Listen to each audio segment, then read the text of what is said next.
molecular polarity and intermolecular forces. This time we're going to be exemplifying that using these Lewis structural diagrams. Let's first start off with an example here with PO4 3-. This is just a phosphate polyatomic ion. Let me make that a little bit more clear for you. There we go. And we're going to have to start off with our least electronegative element. So we have phosphorus. Now this phosphorus over here is going to be in the middle because it's the least electronegative. It's going to be the central atom. So I'm going to have my oxygens kind of spread out. Doesn't really matter how you do it. We're going to fix up the orientations a little bit later once we figure out the vectors. However, until then, let's just spread them out. Now you should know that the amount of valence electrons that phosphorus has is 5. So we have 1, 2, 3, 4. We could have the fifth one here. It doesn't matter. All right. Once we have these, we're now going to have to decide how we're going to be distributing these electrons. Well, there is one phosphorus. So there's one phosphorus, and you know that the phosphorus needs to have 5 valence electrons. So I'll have 5 valence electrons here. I'm going to add this with how many oxygens do we have? Well, we have 4 oxygens, and each oxygen has 6 valence electrons. So I'm going to put 6 over there. And then we're going to add it with 3 electrons. How do I know that? Because this 3 minus here means that it is going to receive these 3 electrons. Okay, it's going to receive. So it's going to be more negative than it does before by the count of 3 electrons. So we're just going to add them all up. And then we're going to get 24, 25, 26, 27, 28, 29, 30, 31, 32. So we have 32 electrons. Now that we have 32 electrons, a rule here that I want you all to follow is this greatest common multiple, okay? So what is the greatest common multiple of 8? So this GCM, the greatest common multiple of 8. Okay, but we cannot without exceeding 32, because that's the value that we got up with the sum of all of these values. So without exceeding 32. Okay, well, 8 times 4 gives you 32, so it's going to be just 32. Okay, so that's going to be our value. But if this is the value that we're going to be getting, we need to find the difference between our greatest common multiple of 8 and our given value, the sum of 32. So we're just going to do 32 minus 32 is give you 0. Okay. Again, we're going to be doing a lot of practice with these different types of practice problems in today's video, as well as some review questions I'm going to give you as well. So if you're still kind of confused on this section, just keep tuning in, keep listening, and I'm sure you'll get it. We got 32 minus 32 gives you 0. So this means that there's going to be 0 electrons on the outer center of the central atom. So as you can see right now, we have how many? 1, 2, 3, 4, 5. We have 5 electrons. We need to have 0. That's what the statement is for. So if we want to have 0, we're going to start bonding these so that we don't have any more of these annoying electrons on the outside. So let's have this with that one. Let's have this with this one. Let's have maybe this with this one. And let's have maybe this one with this one. Okay, so we have 4 different types of bonds here. However, this is not complete because we don't want any central atom. We just want 0. We have one more left here, so let's just add this one over here. Okay, so now that we have no central atoms, no electrons that are on the outside of this central phosphorus, we're good. Now let's look at the outer elements on the outskirts. So we have one bond over here. This one bond here means that there's an electron here, right? Otherwise they wouldn't be able to bond through this covalent bond here. So this oxygen, if there's one bond, how many electrons do you think are going to be on the outside of this oxygen? Okay, now you might be thinking 1, 2, 3, 4, 5. Okay, however, there's a specific rule that I want you to follow. Listen here on the side where we have one bond. If there is one bond, okay, there are going to be how many lone pairs? There's going to be 3 lone pairs. So 3 lone pairs. Okay, and then if we have 2 bonds, okay, if there's going to be 2 bonds, there's going to be 2 lone pairs. And if there's going to be 3 bonds, then there's going to be just 1 lone pair. Okay. So what I want you all to look over here is if there is only one bond here, how many lone pairs do we need? We need 3 lone pairs. So this is one lone pair, this is a second lone pair, and this is a third lone pair. All right, I'm just going to make this more circular. There we go. Okay, and we're going to look at the other ones. Okay, this oxygen here as well only has one bond, so there's going to be 3 lone pairs. This one here as well, there's going to be 3 lone pairs. The only oxygen that is going to be different here, sorry, just let me add this in here for effect. Okay, the only difference here is going to be this oxygen. This oxygen is different than the other oxygens because it is double bonded. As we can see here, if it's double bonded, it's going to have 2 lone pairs, so I'm just going to add 2. So this is what we have right now. We now need to add something called our formal charges. All right, so I'm going to write here a FC. This stands for formal charge. And this formal charge is going to tell us whether it's going to be quite stable, or if it's going to be unstable because there's going to be an addition or a loss of an electron, and it's just going to tell us how these intermolecular forces are at play. So our formal charge here is going to be represented in a certain formula. The formula is going to be our number of valence electrons, okay? And it's going to be subtracted by the sum, so I'm going to put in brackets, the sum in brackets here, our bonds that exist, plus the amount of dots, so these are the electrons that exist. So our formal charge of, let's say, the phosphorus over here, so I'm going to put phosphorus, P, has 5 valence electrons. I'm going to subtract it by the amount of bonds that are here. Well, we got 1, 2, 3, 4, 5 bonds. I'm just going to put 5. How many dots are there? Dots, I mean the number of electrons that are on the outside. There are none because they're all being filled to this octet rule. Okay, I know that this is not technically an octet because technically there's 2, 4, 6, 8, 10. So technically phosphorus has about 10 right now. This is okay. And previous grades, you're probably told that this is a big no-no. That cannot happen. The magic number is 8. However, there's always exceptions in chemistry. So the 10, 12, 14, it is possible, okay? So do not worry about following a strict rule about 8, okay? We have 10 that this phosphorus has in its possession. It's okay, all right? So we have, again, how many bonds? 1, 2, 3, 4, 5. So we have 5 bonds. How many dots? 0 dots. So we're just going to get that into 0. So this 0 number here means that this is quite stable. Okay, this is a good thing. Now let's continue to go for the formal charges. We don't have to do anything. There is no loss or gain of electrons here. This is just chilling. And then we have our formal charge of next. Let's do this oxygen over here, okay, the double bonded oxygen. So if I'm going to do that, I'm going to have to put a small little parenthesis of double bonded, okay, maybe double bond the oxygen, okay, that's in question. And we're going to have the amount of valence electrons. The amount of valence electrons that oxygen is supposed to have is 6. Okay, how many bonds are there? Well, we got 2 bonds, so I'm just going to put 2. How many dots are there? 1, 2, 3, 4. I'm going to put 4. And as you can see, this is going to be 0. All right, so this is going to be stable as well. Now let's have a look at the formal charges of the other ones. So as you can see, this oxygen here, this one here, this one here, this one here, they're all the same. So at the end, I'm just going to do it times 3 because I don't want to draw it out 3 times. That's kind of annoying. So we're going to have the valence electrons for oxygen. That's still the same. That's going to be 6 subtracted by the amount of bonds. Okay, let's have a look at this one here. They're all the same. Doesn't matter. Let's just center on this one.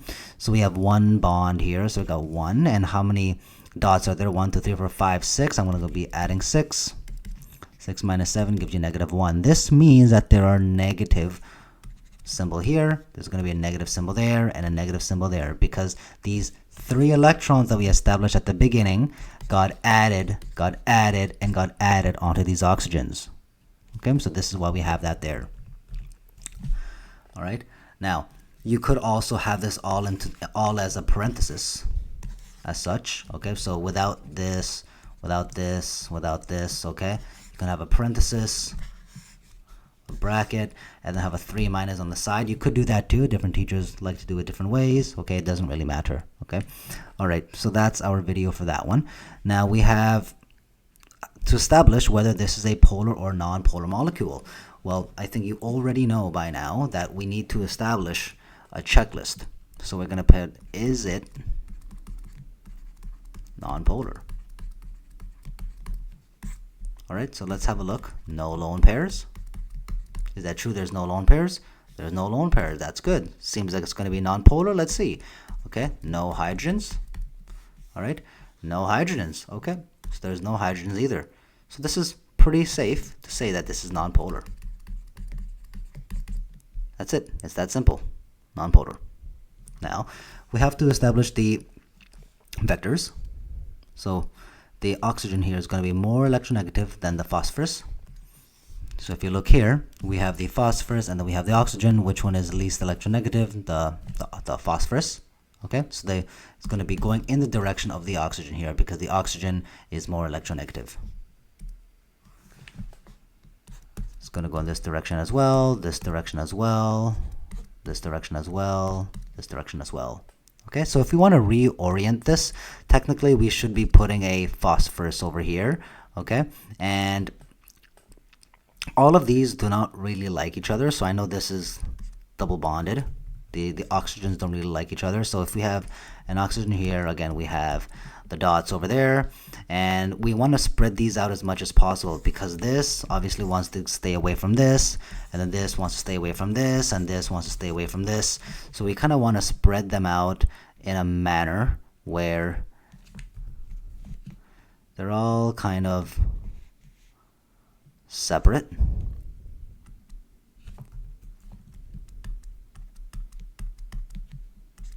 And then maybe another one here. And then maybe another one here. Okay, so again, this one was for that one. Oops. So let's put maybe that's this oxygens. Let's kind of separate this here. Okay, so this negative is going to be on this one, this negative is going to be on this one, and this negative is going to be on this one. So you see how they're all kind of spread apart. This is technically how it's supposed to look. This obviously kind of looks jumbled and not very clear. This one looks a lot more clear. Okay, so this is PO43 minus. Again, it's a non-polar molecule. We're using all these rules. Okay, let's do another one, NH4 plus. If we look at NH4 plus, we know that hydrogen is going to be the least electronegative. However, we don't really care because hydrogen is the exception. So we'll have to have nitrogen in the middle, despite it not being the least electronegative. All right, nitrogen has 1, 2, 3, 4, 5 electrons, 5 valence electrons. And we know we're going to have the hydrogens kind of spread out. And then let's start establishing our valence electrons for hydrogen.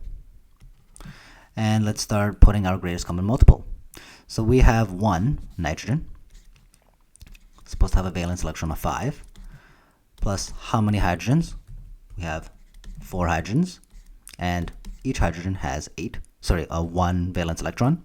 And because we have lost an electron, because it's a cation, and we lost an electron, we're now going to subtract 1 electron. Okay, because we have 1 less electron than we did before, because this is going to be flying away.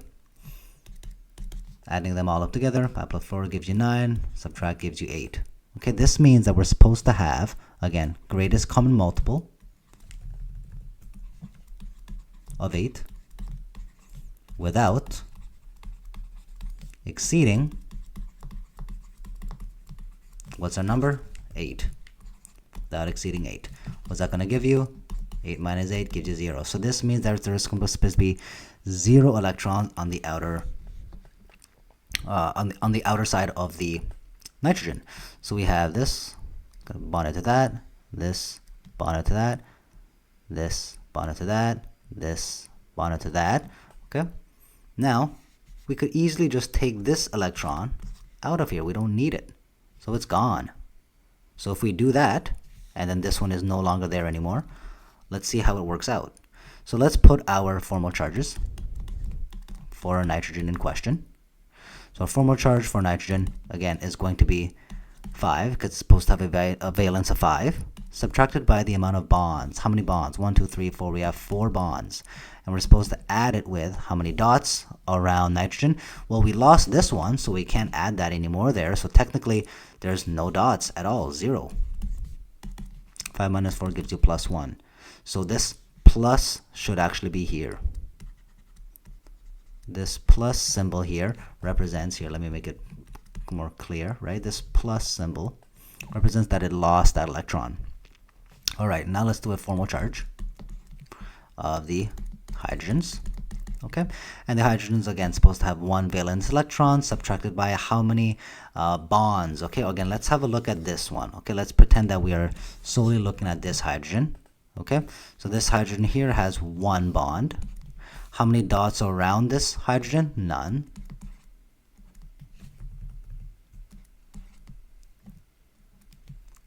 Right? So it's just going to become 0. Now, we don't want to do this for every single one. Okay, so we did it for this one, right? But if you wanted to do it for this one and this one and this one, honestly, it's the same. So you can just do times 3. Okay, this happened 3 times. Okay? So if we were to redraw this out, okay, we can just have our nitrogen in place.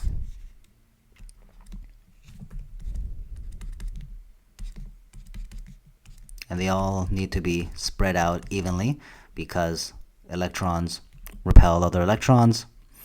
So again, this electron's gone, so it's going to be completely even. The electron's gone, and again, this is how it's going to look like in terms of our vectors.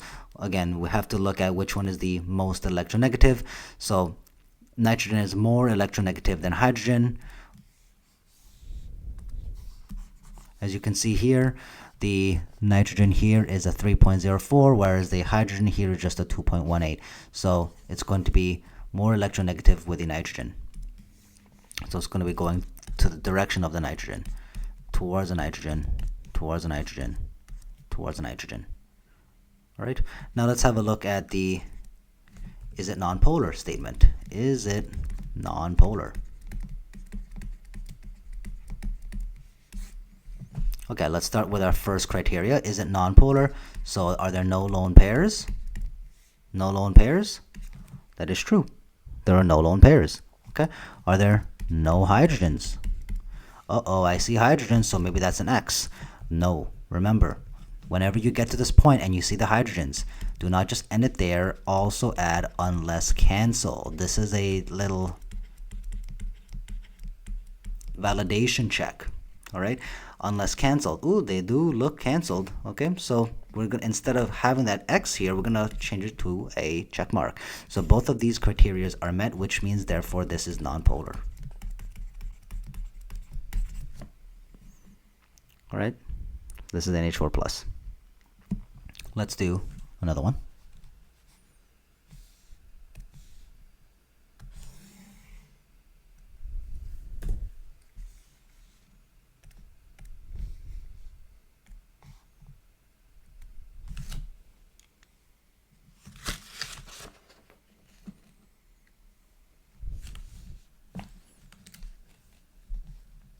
All right, let's look at H2O.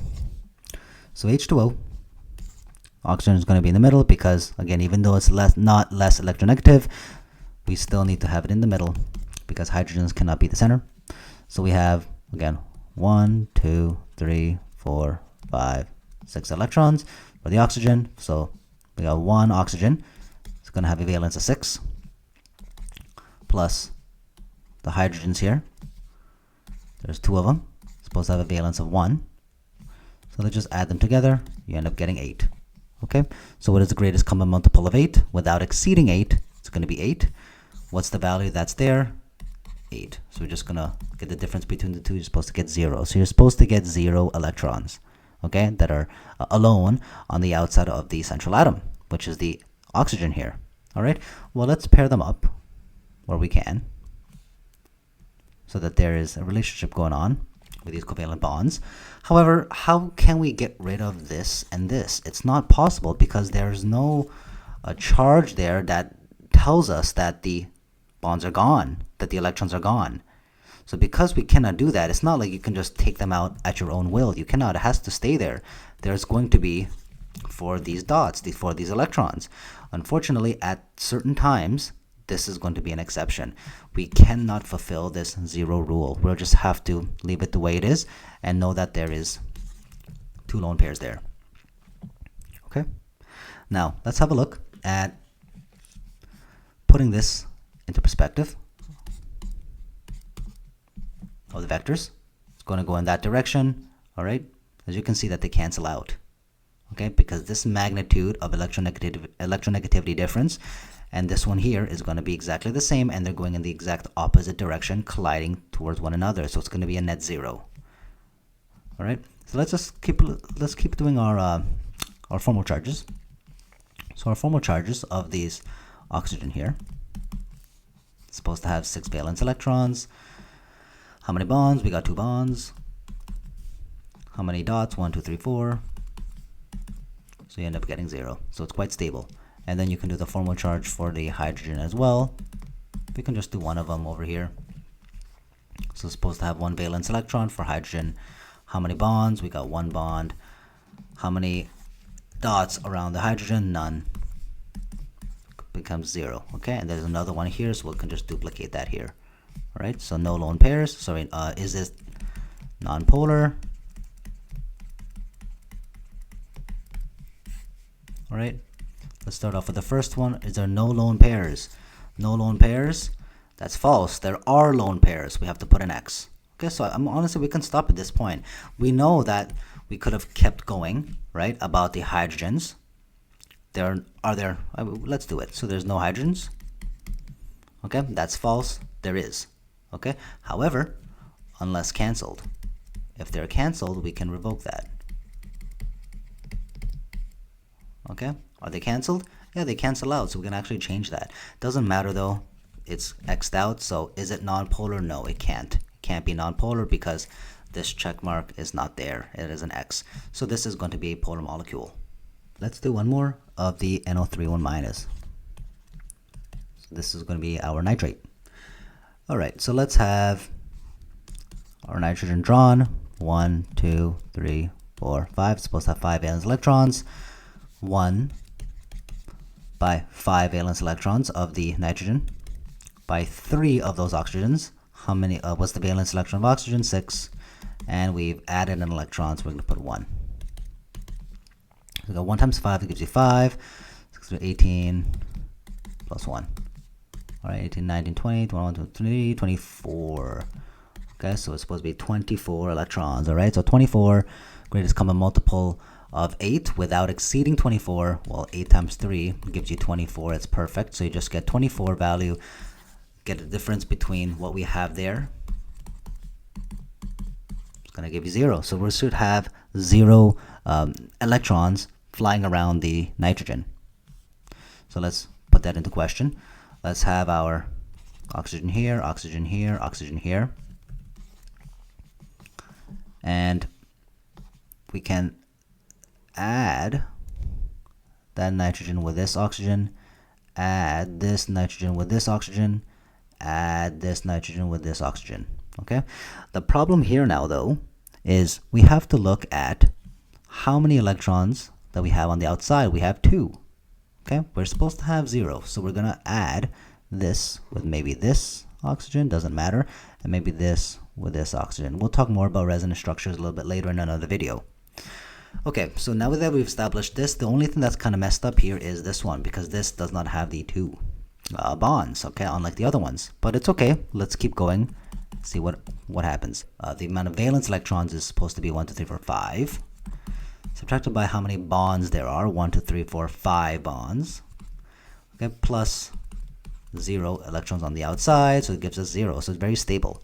Let's look at the formal charge of the oxygens. Okay, I know there's 2 different sets, right? There's the double bonded oxygens and then the single paired, so the single bonded. So we'll first start off with the double bond, the double bonded one.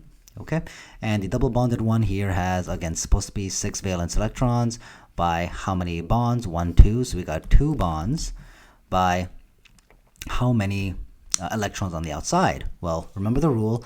If there is 1 bond, okay, it's going to be 3 lone pairs. If it's going to be 2 bonds, it's going to be 2 lone pairs. And if it's going to be 3 bonds, it's going to be 1 lone pair. So if we have this double bonded here, 1, 2, it's going to be 2 lone pairs. So we'll go 1, 2, 1, 2. This one here as well, 1, 2, 1, 2. This one only has 1 bond, so it's going to be 3 lone pairs.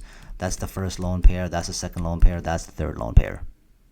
Anyways, let's go back to the double bonded ones. We have a double bonded over here, 1, 2, 3, 4. 4 dots, 6 minus 6 gives you 0. This happened twice, because that happened, we just did this right here, and now we're going to do it a second time over there. Okay, just to save time, and then let's do our formal charge of the single bonded oxygen over there. And then we're good, all right? So we got the 6 valence electrons for the oxygen. How many bonds? We got 1 bond. How many dots? We got 6 dots. All right, we get obviously end up getting 6 minus 7 gives you -1. So that's where that negative symbol is supposed to be. Okay, now let's reorient this in a way where it's a lot more clear. So we have our nitrogen double bonded. Let's have, let's make this a little bit more clear this way, maybe like that way, and maybe like that way. So this 1, 2, 3, 4, 5, 6, negative charge over there. This one, 1, 2, 3, 4, because they all want to be separate from each other due to repulsion. Okay, and then that's it. Now we can obviously do our charges, our vectors, going towards the oxygens because it's more electronegative. And we're good. That's it. So now let's do our, is it polar or non-polar statement? Is it non-polar? All right, so our first going to be no lone pair. Okay, is that true? There is no lone pair. That is true. There is no lone pair. Okay, how about no hydrogens? Is it true? There is no hydrogens. That is true. Okay, so this is pretty obvious that this is going to be a, therefore, non-polar. I could say yes. Okay, is it non-polar? Yes, non-polar. There we have it. So I'm going to give you a few questions that I want you to try on your own. Draw the Lewis structures for each of the following molecules or polyatomic ions. Obviously, you would also have to, I'm going to add here, add the directions of partial charges.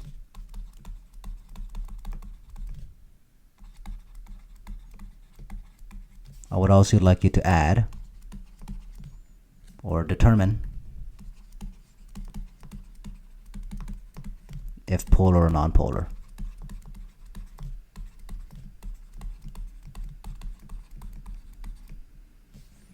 All right, so green question of the day, 1, 2, 3. Give this a shot. I would like you to pause this video, and then I'm going to be showing you in a few seconds. And here are the answers. This is the carbonate ion. This is the answer for the bicarbonate ion. Okay, and this is the answer for NO1+. The only thing here that I want you to understand that's a little bit tricky is how do we get from this drawing into this? This is because what we had here, our double bond became a triple bond when these two electrons went over here and this one went over there. So this, maybe I'll highlight this in green, highlight this in green as well, are actually here now.